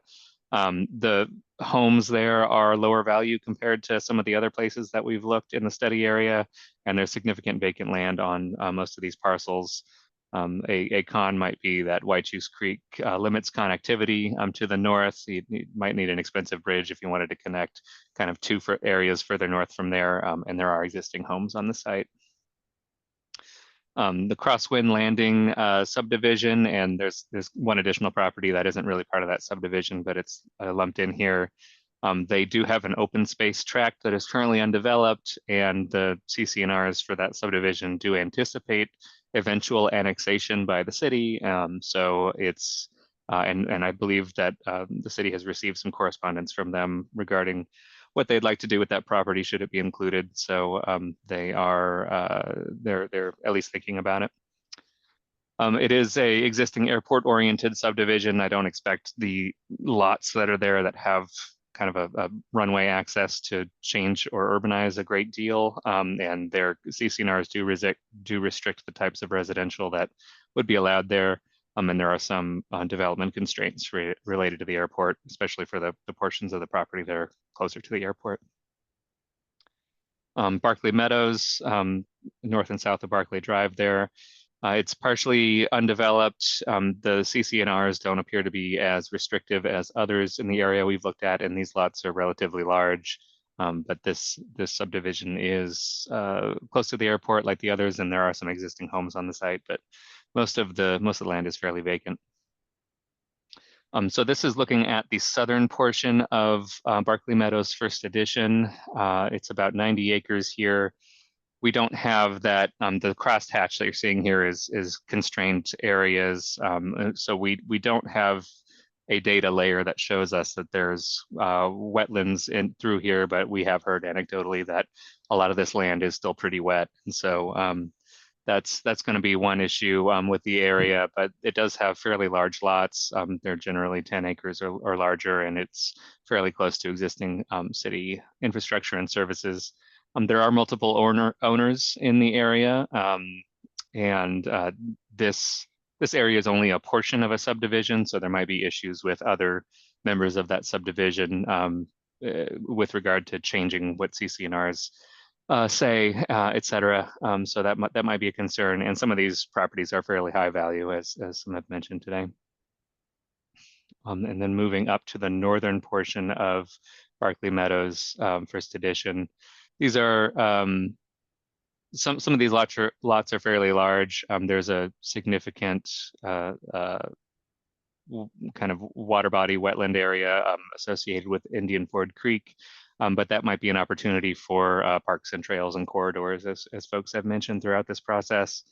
On the con side, this is also an area with multiple owners. It's also only a portion of a subdivision, and we've heard kind of the flip side of what I said earlier, that there's people are concerned about the protection of Indian Ford Creek and what urbanization or nearby urbanization might mean for the area. And then we are at McKenzie Meadows Village over on the west side. It's a number of parcels that total about 58 acres. It's vacant. There's a single owner. It's close to existing infrastructure and schools and other destinations in the city due to utility hookups that come in from the south. The cons are that there's a rezone underway. The timing and ultimate decision of that are uncertain, and we've heard about natural resources on and adjacent to the site, which are potentially impactful. So there are two concepts using these areas that we've put together. This is concept A, shown in a pretty fuzzy outline here. So this includes the inner northeast properties, Barclay Meadows, south of Barclay Drive, a portion of Barclay Meadows First Edition, and some properties along Highway 126. Depending on direction from the city and kind of further refined analysis, there's a couple of ways that this could grow or shrink to exactly fit the need that the city has, again, based on kind of the assumptions for existing properties and assumptions for whether location of parks and things like that might be able to fit in some of the areas where other development is not as suitable. And then we have concept B, which includes the McKenzie Meadows Village property, taking those inner northeast properties to the north to Barclay Meadows, Crosswind Landing, and then further north to the airport. And then again, kind of as a way of being able to grow or shrink to more carefully suit the identified needs that the city has. I think expanding into Barclay Meadows First Edition to some extent might be appropriate in this alternative as well. At the steering committee meeting, a kind of a similar alternative was brought up, where more of the Highway 126 properties are included as kind of another option to meet the city's needs, both kind of lobes being on the east side. So with that, I think we will finally turn it over to Planning Commission and Council for some discussion. You know, our questions are, do you have any more pros and cons you want to identify or talk about for these sub areas? What do you think about the different concepts? Should we alter them? And where should we go from here? And I'll turn it over to Scott to MC the conversation.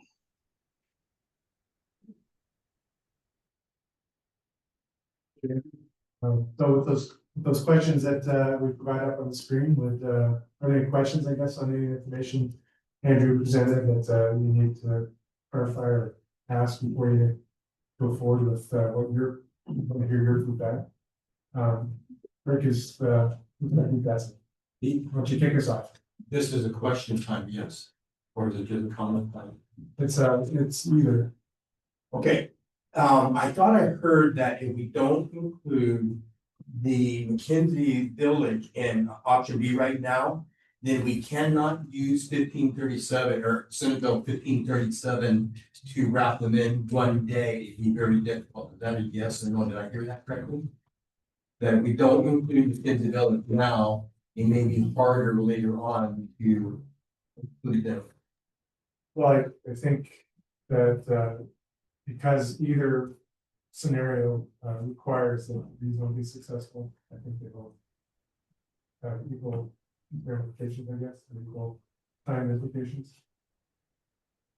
I think they're talking about SB 1537. Yeah, 1537, so if you do not include, right now McKinsey Village into the UGB, then we really don't qualify for 1537 as we stand right now. Down the road. Then, well, yeah, in the near future here. We don't qualify for it today. We don't know what 2 years will be. Right. I guess that's what my question, I wanted to make sure I heard that correct. Thank you. Scott, based on the calendar that I saw, if we kept running through the summer with both options, would we be slowing anything down really, or could we do that and make a final decision in, let's say, August?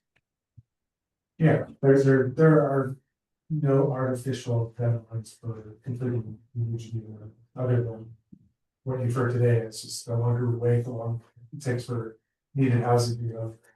But in terms of the state saying that you're by this date or that date, there isn't that out there. So we kind of anticipated it will probably take another 7 meetings in August and September to take everything we've heard from you guys today and to come up with a updated alternative. So I don't know if that answers your question, but there is the ability to delay if you want to. Yeah, I mean, looking at the calendar, the fact we would be delaying, but not really delaying, if we decided to go one way or the other, we wouldn't have been slowed down much. Correct, yeah, we kind of, one way, either way, we've anticipated that we're going to be again, obviously September. Okay. I'm kind of curious on. I think that, I may have asked this question, I may not have, but. Am I incorrect in thinking there was a process for a landowner who owns property adjacent to the UGB? After it's formed, or whatever we decided to do, to ask that be annexed into the city at a later date or time. So let's say option A, B, Q, X, Y, Z goes through, and then a landowner down the road wants to bring the parcel into the city that is outside of the UGB that we established. Is that possible without another UGB expansion thing? In other words. Well, the one-time UGB option is one possibility. A land swap is possible down the road if for some reason some lands are not wanting to be in the UGB anymore or not performing. I mean, there is a potential, there is a mechanism to do a swap, but that swap still would have to swap land with land that is not resource land. So, in other words, you still have to be contingent. I understand, but land is zoned as non-resource land. Mm-hmm. And for whatever reason, it's not in what we're talking about today. And what we approve as council down the road. What's the mechanism for non-resource land to be bought into the city if it is adjacent to the current urban growth boundary and the landowner petitions to have it moved into the city? Is that not possible anymore under the current codes? It used to be. I will just provide a little feedback, and then I'll let Matt, let the experts, Matt and Andrew chime in, but like I said, 1537 is the one that comes to mind, or a land swap, otherwise you'd have to demonstrate that, you know, you have this, you have to go through all your analyses again, demonstrate to get you more than you thought. If a property is not in the urban growth boundary, it cannot annex into the city. So if they wanted to be annexed into the city, they would have to be in the urban growth boundary, and the city needs to show that it has a need for more land, and it has to go through this process. Or it has to go through one of the exchange or swap processes like SB 1537, but it has to come into the UGB first, like Andrew said, cannot be annexed until it's in the UGB. Even swap.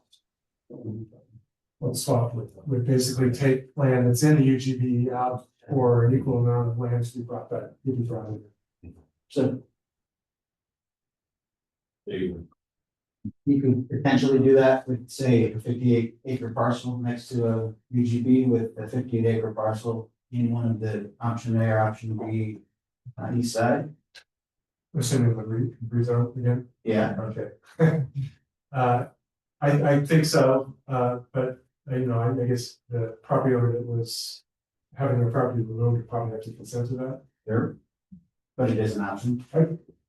Correct me if I'm wrong, Andrew, Matt, that would be an option under those. That could be an option under SB 1537 in the future. Yep, you'd have to, like you said, exchange an equal amount of land to be taken out of the UGB and brought in. But yes, that is an option. Two questions, Scott.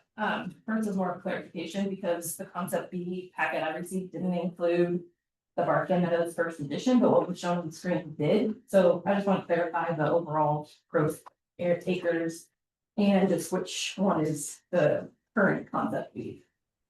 Yeah, I'll have to speak to that. The concept B that we showed earlier was about 240 acres gross. What we're showing here is about 270 acres, and again, it depends on which individual homes we want to assume will stay or not. But I feel like this is more closer to the city's identified land needs, with that kind of lobe included there, though that acreage could be moved elsewhere. Thank you. My second question is just about the planning framework process after. So at that point, is it correct that all of the land that would be included in the UGB would go through a zoning identification process? So what it may be currently zoned would potentially change. So if it's zoned residential, it may become commercial, like we'd go through that process. It would basically, the area plan process would start to identify general kind of land uses that would help with the process of identifying what future city zone that would be applied to it once it was annexed. And so more like comprehensive plan designations, which are more general designations within area plan. That would help guide the developers and help guide the community in terms of what to expect in certain areas. Yeah, in general, the zoning would ultimately change when it comes inside the city, because right now those areas are zoned with county designations. They're zoned and they have county comp plan designations. So the first step is to update the comp plan designations from a county designation to a city designation. Those can be fairly specific, or they can be some kind of holding zone. At the time of annexation, you would apply a city zoning designation. So like either way, the current county zoning designation is going to change by the time it comes into the city. Thank you. Yeah. We can plan it all we want, but the fact is annexation is going to be the final determiner of zoning. If it's housing, percentage of housing, not necessarily going to be 30% for every parcel for affordable housing that comes in, unless we mandate that as in the annexation process. But it may not be possible for all the properties to be 30%. You might only be able to handle 20%, 25%. I don't know. We're not going to know any of that until we choose what the UGB designation is, the whole thing. The thing that bothered me about the process, not in a negative way, but just because we are purposely taking the great distance back from this process before council for a number of reasons.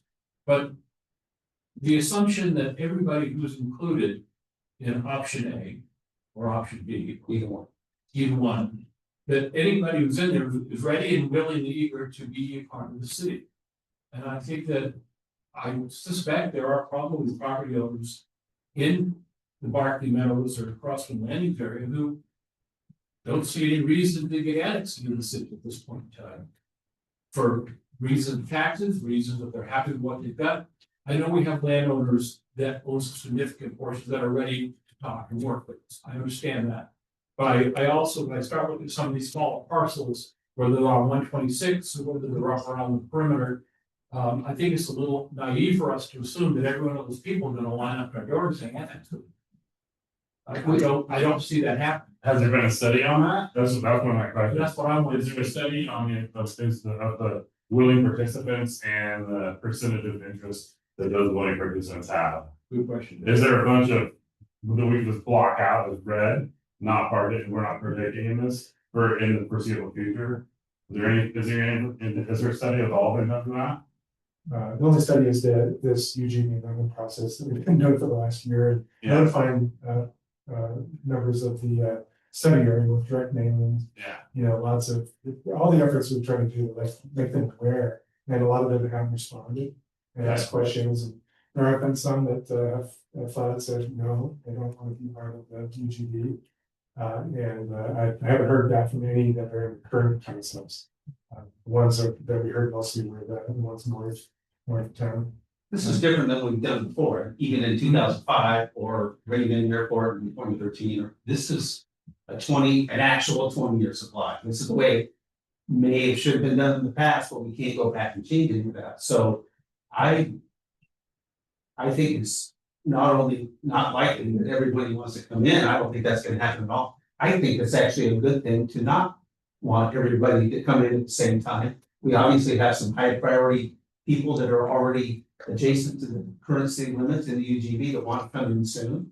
And, you know, a couple of them were on the steering committee for that exact reason, because we wanted to hear that perspective in UGB steering room. So I think it's not only not a bad thing, I think it's kind of a good thing that not everybody wants to come in, and it's kind of a long process and it's a little bit drawn out. Do we have a housing need? Absolutely. Can we take care of some of that fairly fast? Yes, but we're not gonna get 270 acres just brought into the city next week. It's just not gonna happen, right? So I think it's a good. So I'm gonna just say I have great frustrations with this process, and not because of how the consultants have been running it. It's not, has nothing to do with that. I think it is really difficult to make these decisions, not knowing what people's intentions are. Once we've decided what we think we want. You know, we do have the restrictions of, you know, having to bring people in contiguous to the current, UGB, border. Sorry, I lose my words. And so, I mean, it's going to have to kind of move out like this. And so, not knowing, I'm just gonna use the 126 properties for an example. If the third one in doesn't want to join us, you know, we're done, right? Because we can't skip over them and go unless someone above them. So it's very difficult. It's difficult not really understanding what the landowners want. And I'm not saying that we can do it any better, but it's very difficult. And I just hope I hope this turns out okay. You know, so felt like I had to share that. Yeah. The 20-year window, that's the only good thing, is that you change their minds over time. I was just gonna say, it's a 20-year window. I've lived in Sisters for over 20 years, and Sisters has changed very dramatically in 20 years. It will be very different 20 years from now, so I think that's something we should all keep in mind. I'm one of the few graduates of Sisters High School who's managed to live home. So I'm very concerned about where really and how the city grows. And I want us to do this correctly, but also thinking about, you know, what are the pros and cons of each sub area. Mackenzie Meadows might never get rezoned, or it might be 5 years from now, or 10 years from now. So we're in a process right now that requires us to look at priority one lands. We have a lot of priority one lands, and we haven't even really discussed them. And that's been a frustration for me at all these meetings, so I would love to discuss the ones that we know are in the priority one areas. There are some in both option A and B, so yeah, I'd love those to be accessible. For example, like the inner properties are all large, there's not anything on them if you drive by them. I think those are great options. So, put extra pluses in the pros, for that section. Thank you, and I agree with you that it's critical for us to go through and discuss the sections. I think we did. I had a couple comments and questions. One has to do with the concepts and maybe Matt or Angie or Scott can answer these. Because we're kind of sticking pretty close to, 268 acres, 240, 270 acres. So I know in the past that there's been discussion that, we kind of have this, we added the acres earlier in the meeting, it was about 4 acres when we kind of parsed it out for residential, commercial, et cetera. But there had been discussion before that, there is the ability, it's not exact science, there's the ability to ask or, request more, based on, lots of different factors of, ability to build them out, or maybe market already developed, or, gross versus net, all that kind of stuff. So,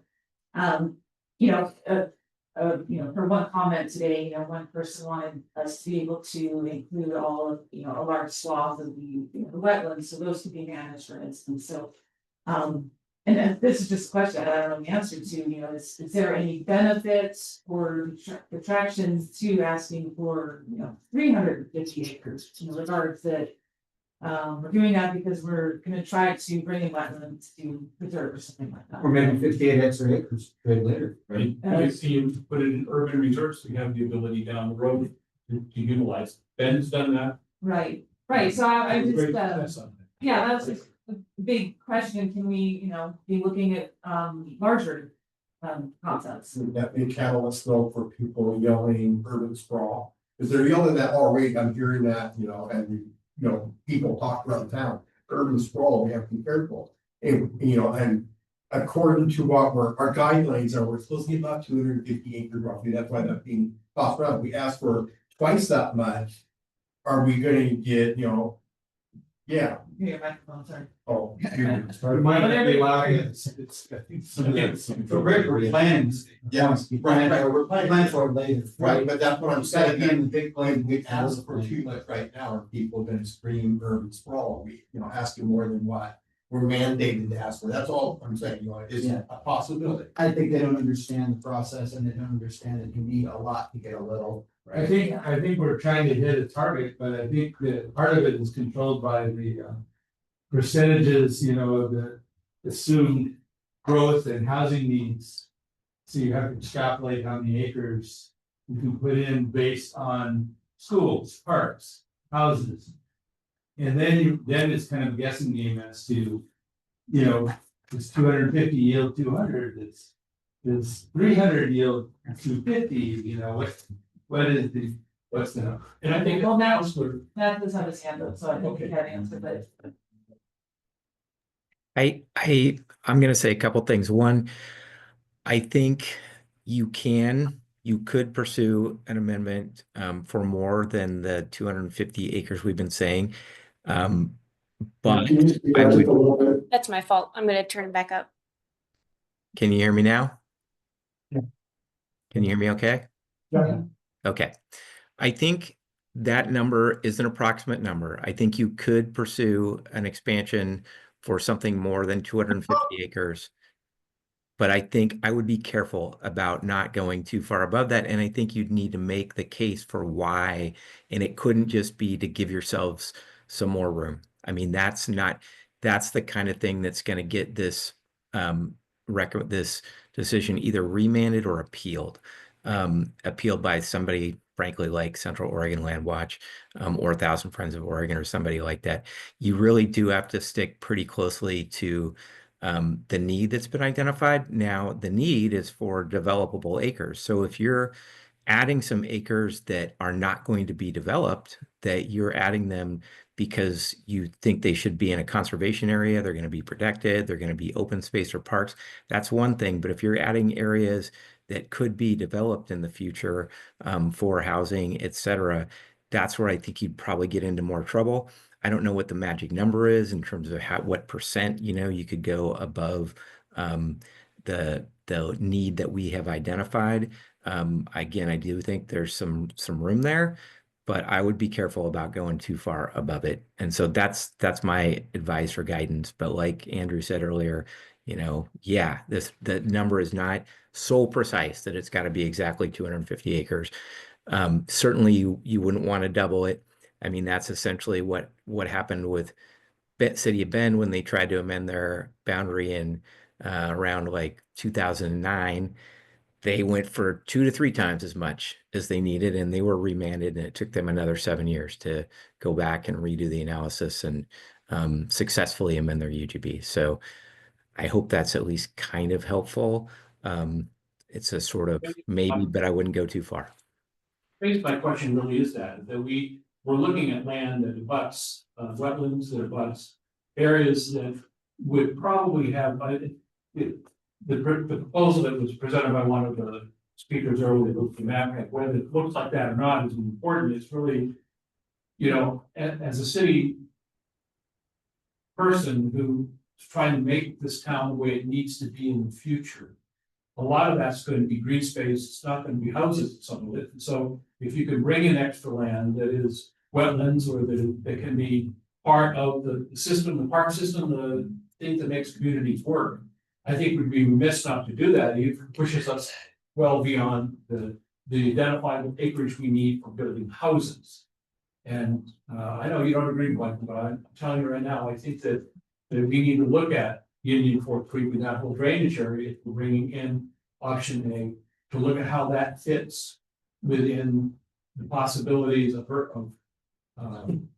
areas that enhance the city in the future. They're not buildable. It's not going to be buildable. As long as I agree with that. Yeah. I mean, I agree with that if we're conserving, obviously. That's what I mean. If we're gonna make it a parking lot, I think we can, it's a big hill. Well, first of all, the people set involved on state, right? So, yeah, I agree with that. I mean, I don't think going for more is a bad idea, especially if we're saying what I've already said in the past, which is I think we can take care of it better than the state can or the can.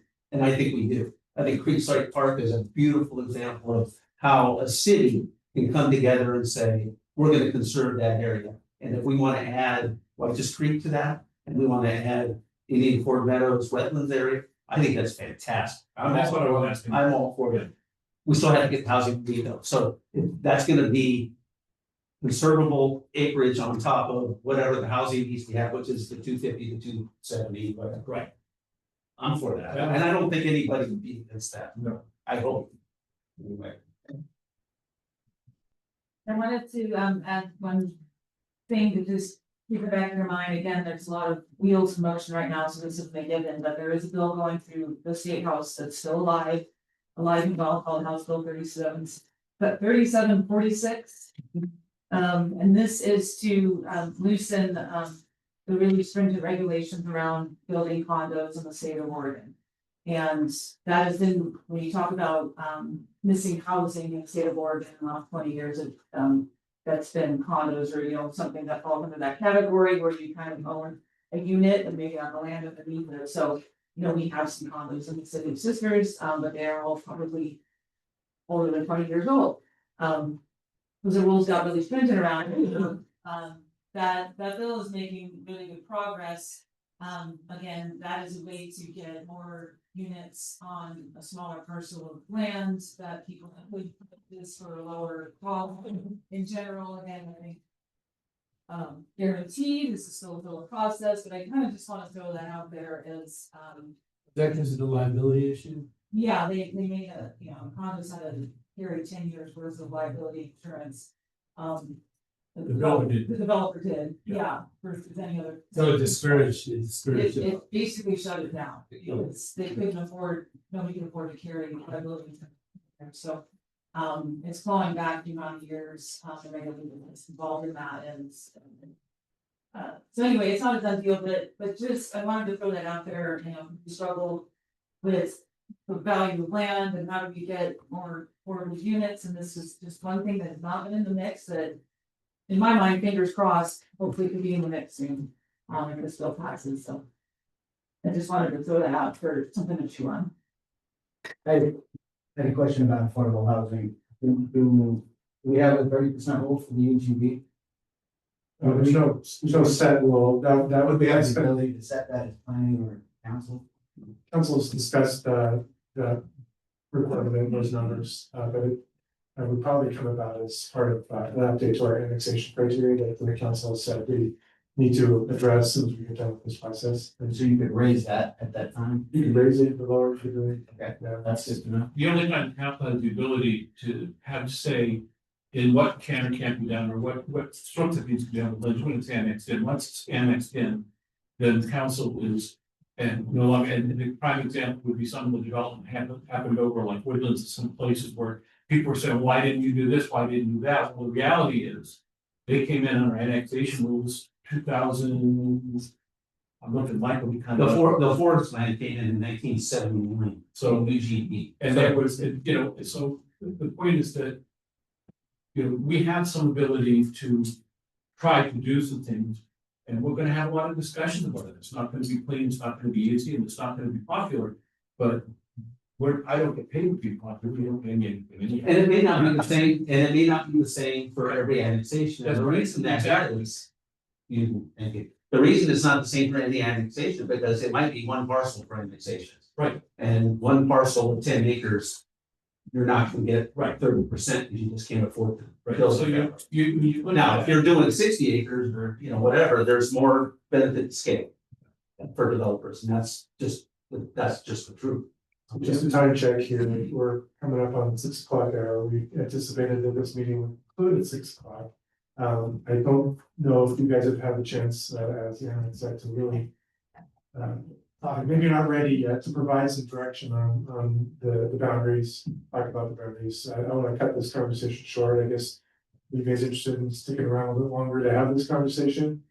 When we're seeing that. We can always, move We it haven't touched on the employment, industrial at all. We have to make sure that we have a place for at least some of these people to work. And we have to have a conduit or some sort of regulation that requires that in the proceedings of this. There was a percentage in there. But said, but is there an actual regulation or some sort of, some way to enforce that? Is there teeth in any law that requires We're it? only required to find 53 acres or 50 acres of employment land in these extended areas. Because that's an identified. How does that come into play? I'm just, it's not the most valuable land in some cases, when single family dwelling is by far the most valuable, most financially beneficial for developers. Where it'll actually go will be part of the area planning process. Okay, So we have to take the boundaries first. And then divide them later. Is that correct? And that's been part of the UGB steering committee conversations too, is looking at these alternatives and what would make sense for a variety of land use types, right? Thinking about parks even, but that's where the 126 properties came in that we had heard some testimony about. That could be more suitable for some of that commercial and industrial employment. Also, land to these for the runway and the airport as well. that's I felt that way as well, but it's certainly not my plate. God, I don't know, if it actually. I mean, Ten miles to conclusion, no, not tonight. That's fine, we planned another set of meetings in September, and if we have to go after that, another set of meetings. We wanna make sure we get it right, and give you guys the opportunity, is there any direction you wanna pass on to us, so that we can bring information back to you next time, then?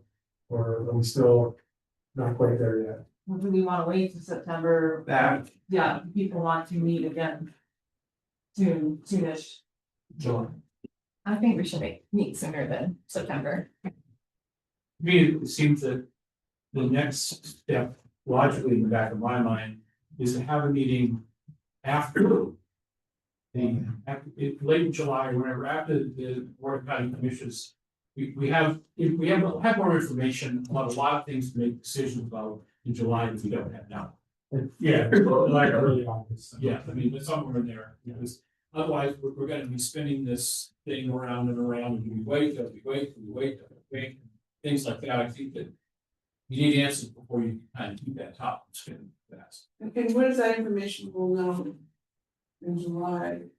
Other than the rezone, That's what I mean, that's what we're talking about. that's the one piece of information. But then if it goes into appeals, we're right back where we are right now.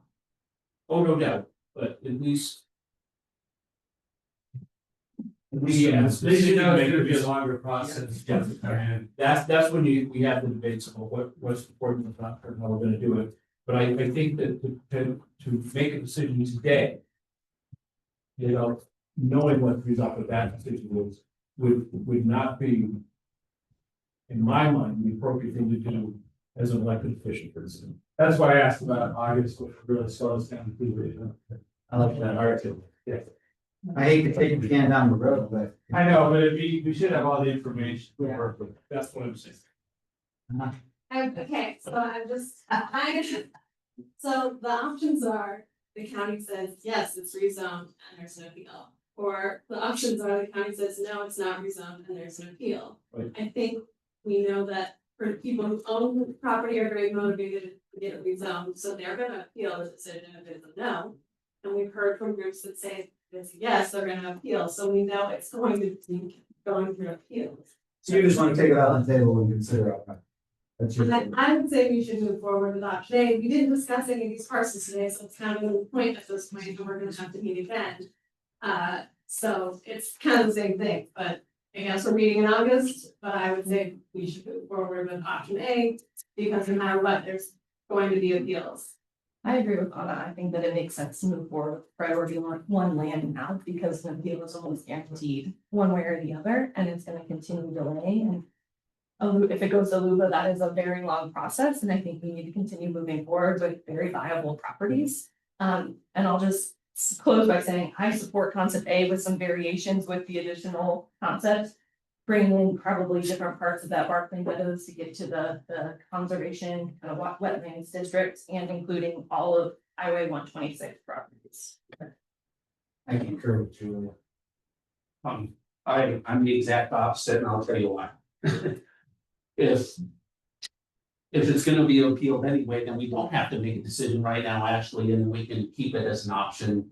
Just in case something happens. Between now and then, you don't know, I hate to take stuff off the table when we don't have to. And I kind of feel like between this meeting and the next meeting, nothing's gonna happen anyway, so why take it off today and. If we know a little more or figure out which way it goes, that's kind of how I feel about it. I like as many options as possible. And so I don't think I think that taking concept B out. It's kind of a mistake because we don't know yet. What about the land swap thing? What about that idea?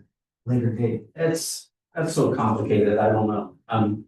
Well, the fact is they didn't get their act together to rezone them before. Is that correct?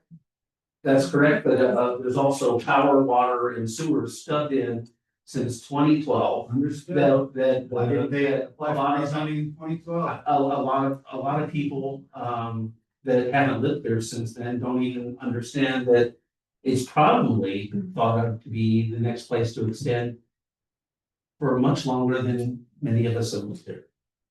So, but again, I'm not saying that's the only concept, and I'm not saying that, obviously the rezone probably should happen at earlier date. I get that part, but at the same time, if the county throws it out, the county throws it out. If it's appealed, and we'll just deal with it at the next meeting. I don't see any reason to kind of throw one of the concepts out because we don't know. Not on the table though, it's priority 3 plans, it's not actually on the table. Okay, so it's not on the table, so maybe it'll be on the table, no? But I don't believe the planning commission is in a position tonight to make a decision. A or B or Z. I mean, right now tonight, I think we have a little bit more discussion before we. Take a vote. I mean, I think we can concentrate on concept day and, you know. Yeah, well, that's what I was saying, we'll wait, if we're having a meeting in August, we'll have some more information and. Yeah. We're not deciding anything, this is a work session, we're not taking a public hearing, we're not taking it for. I mean, why don't we think of concept day and then, as Eli's mentioned, find that 58 acres that's kind of the same, and you either put it in or take it out, depending on whether it's a swap or a decision on later on, you know, later on that McKenzie Meadows 2 parcel. I mean, it's in, but it's not in. So. I It's don't know. also not anything hurting us to go with, you know, concept A.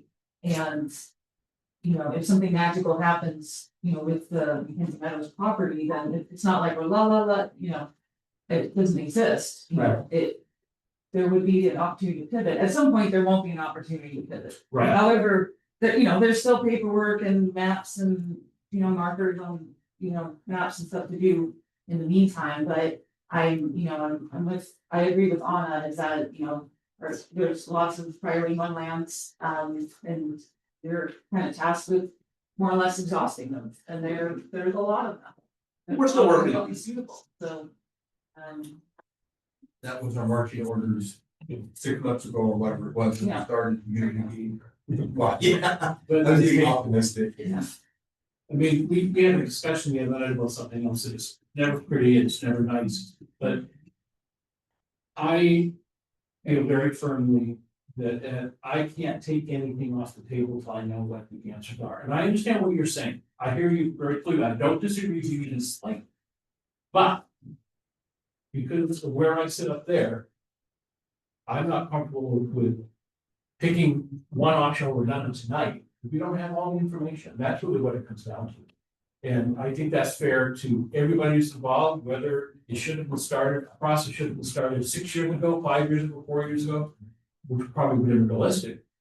That's not my position to have to be in. My position to have to be in is to look at facts and look at what the options are and be ready to move forward. But I think that you have to be a rocket scientist to know that we're gonna do a lot of option A. So let's start working on it. And see what happens with the option B, the other problem. And go from there, and maybe as part of that process on option A, we find those 48 or whatever acres are. I personally am not willing to give up on the concept of workforce housing, long-term housing in this community by just kind of saying it doesn't work right now. Because that's the reason I'm sitting up there, and that's the thing that's important to me. And It's really not limited to just one piece of property. oh, I know that. I mean, it may be unrealistic, but I understand that piece. But it may be, and it may be that, when we start having discussions with councils, what annexation rules look like. That's gonna create some issues too. We're gonna have folks that are, like they see, we're gonna have folks that want us to do more, do less. All I know is the longer we talk, the longer this process is and houses are not getting built. That's Yeah, all that but- in the back of my head. But I'm not interested in Very- seeing a whole bunch of houses like mine getting built. And that's my biggest concern is that if we don't have some restrictions, we're gonna have a whole bunch of $500,000 to $1 million houses all over this town, $1.5 million houses. And that doesn't solve a damn thing, but it makes a lot of retirees moving in there. But that's up to the council, and I think we're all pretty much in lockstep. I think the one thing about everybody in this room that's fantastic is that we all want affordable housing for the people in our community. We have way more common than we don't. So we really need to kind of leverage off of that, but that's definitely council's responsibility to make sure that anything that's brought in meets the needs Right. of our community now and into future generations. So, and I have a lot of confidence in my colleagues and our planning commission and our community members to make that happen because. You do have to remember though, and I'm just saying this because it's the absolute truth is 30% affordable housing, even if you get 20% workforce housing. That means the other 50% housing is gonna be market rate and you have to accept that. That's just how. We need market rate housing. We do, we need market rate as well, so let's not, I know what you're saying about having houses like yours, but some of the houses are gonna be like yours. Oh, yeah. Or bigger. Bigger, but I mean, we can't. We're not to comment on to the apartment, the apartments that were built. Were built as market rate. So that's why they're at where they're at. So, you know, we need to look at apartments and condos and other methodologies to try to get more affordable. Yes, we do, but And where our city's already helping build. yeah, we're working on it. Capital A for. But I come right back around to what I said before, and that I don't see where the danger is in us waiting until after July to rule one option over another. I do want to say that,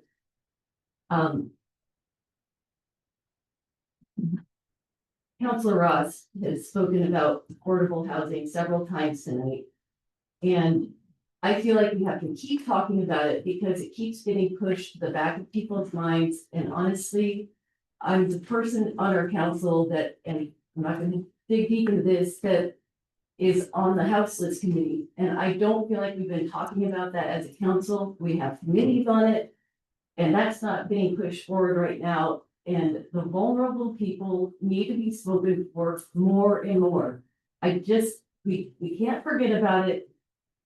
And that is why I ran for council, is to get to affordable housing and to do our best to take care of our houseless community. I want to take care of everybody else as well, but I need to keep them in the forefront because they're not always.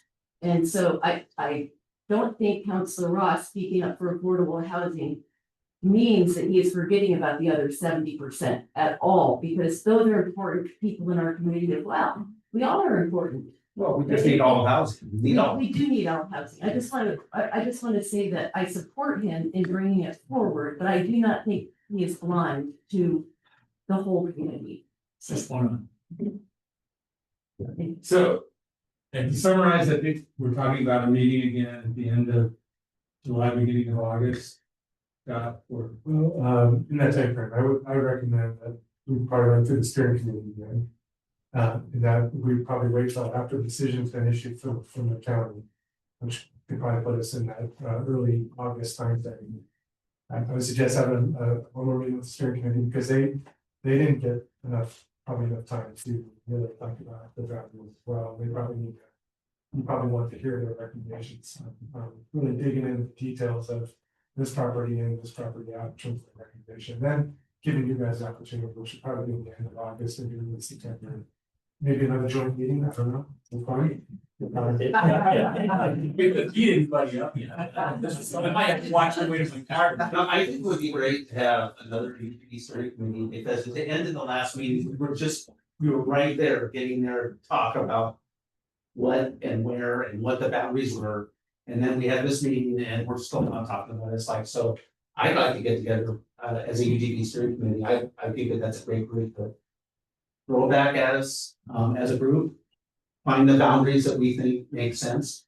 One concept all by itself, but with the mind that who knows, maybe, you know, option B is still there, but I think you're right.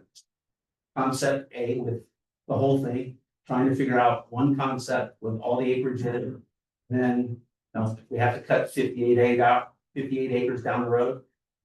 Maybe try and figure out what that is. Or maybe we try and squeeze another 60 acres in. Yeah, I don't, but I think that group's the right group because it can be a little more concentrated. This is a big group and it's. And then the knowledge that we all have to come to that next meeting as, you know, counselors and as commissioners, ready to make that decision though, to Anna's point, you know, be informed, ready to make that decision. UGB is kind of out of this position, steering committee, we're all about the same position now, because we both sit on both of those, but now we understand it, we have the maps, we have the background, you know, and I think we as on both committees need to get markers out and kind of do our homework. And I think we need to come to these next meetings with, you know, at least in front of us, what we think it should look like. Sketches. Yeah, like sketches, yeah, I mean, or, you know, just. Right, and what goes where, Yeah. Well, and I have to say that as we have two council members on this, because we can't have three, we can't have four, we can't have five, because of public meeting law.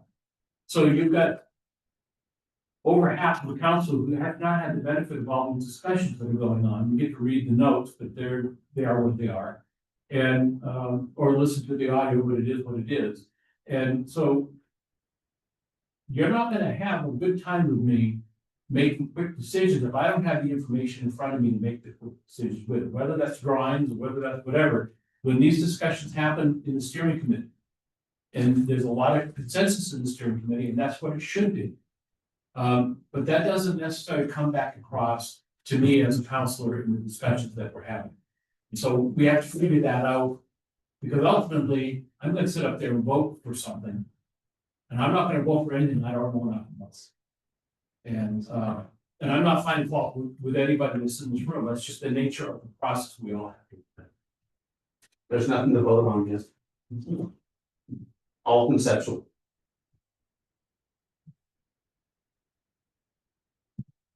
Okay, anything else, Scott, or no? All right, pass the discussion. Thank you all for your time, and thank you to the public who came and offered their thoughts. Appreciate that. Hard, man. Thank you. Thank you all. Have a good night. I'm running in their share. Okay. Guess it's the end. Did Scott end the meeting? I don't know, did you hear our at the meeting? No, they just said, no. You didn't adjourn. I wanted to talk to you about. Scott ended the meeting.